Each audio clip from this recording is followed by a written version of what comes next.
श्री गणेशाय नमः। जय हो भगवान रामचंद्र जी की।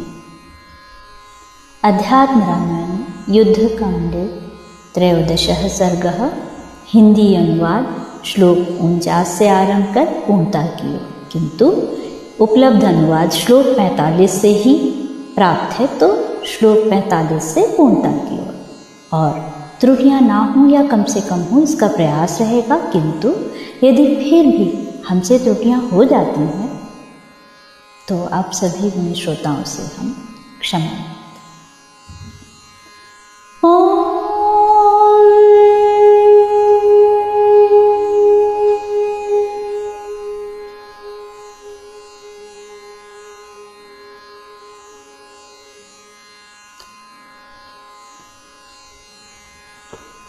इन वानर वीरों का सत्कार होने से मेरा ही सत्कार होगा, इसमें संदेह नहीं।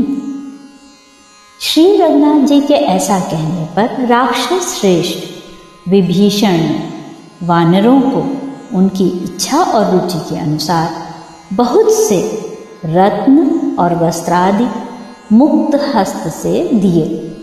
इस प्रकार उन सब वानर यूथपतियों को रत्नादि से सत्कृत देख श्री रामचंद्र जी ने सबकी यथा योग्य बड़ाई की और उन्हें विदा किया।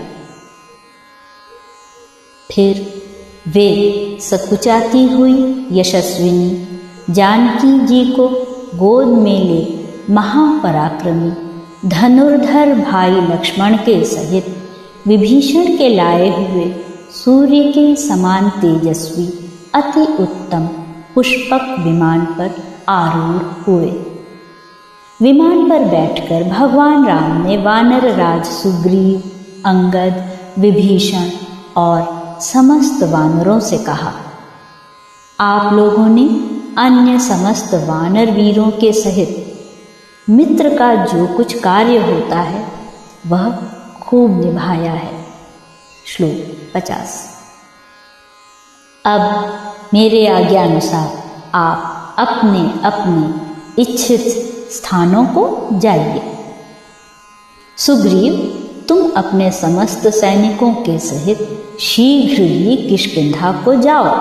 विभीषण, तुम मेरी भक्ति में तत्पर रहकर अपने राज्य पर लंका में रहो। अब इंद्र के सहित देवगण भी तुम्हारा बाल बांका नहीं कर सकते। श्लोक 52। अब मैं अपने पिताजी की राजधानी अयोध्यापुरी को जाना चाहता हूँ। श्री रामचंद्र जी के इस प्रकार कहने पर वे समस्त महाबली वानरगण तथा राक्षस राज विभीषण हाथ जोड़कर बोले, हे रघुश्रेष्ठ, हम सब आपके साथ अयोध्या चलना चाहते हैं। श्लोक 54। हे प्रभु, हम आपको राज्याभिषिक्त हुआ देखकर और माता कौशल्या की वंदना कर फिर अपना राज्य ग्रहण करेंगे। आप हमें साथ चलने की आज्ञा दीजिए। श्लोक 55। तब रामचंद्र जी ने कहा, बहुत अच्छा सुग्रीव, अब वानरों के सहित तुम शीघ्र ही विभीषण और हनुमान को साथ लेकर इस विमान पर चढ़ो। श्लोक 56। तब सेना के सहित सुग्रीव और मंत्रियों के सहित विभीषण ये सभी बड़ी शीघ्रता से दिव्य विमान पुष्पक पर चढ़ गए। श्लोक 57। उन सबके आरूढ़ हो जाने पर वह कुबेर का परम यान भगवान राम की आज्ञा पर आकाश मार्ग से उड़ चला। श्लोक 58। उस तेजस्वी विमान पर जाते हुए भगवान राम बड़े प्रसन्न हुए और ऐसे सुशोभित हुए मानो दूसरे ब्रह्मा जी हंस पर चढ़े जा रहे हैं। श्लोक 59। उस समय वह तपस्या से प्राप्त हुआ कुबेर का यान सूर्य बिंब के समान सुशोभित होने लगा तथा श्री सीता जी और भाई लक्ष्मण के सहित भगवान राम के कारण तो उसकी शोभा और भी अधिक बढ़ गई।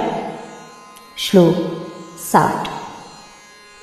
इति श्रीमदध्यात्म रामायणे उमा महेश्वर संवादे युद्धकांडे 13 सर्गः।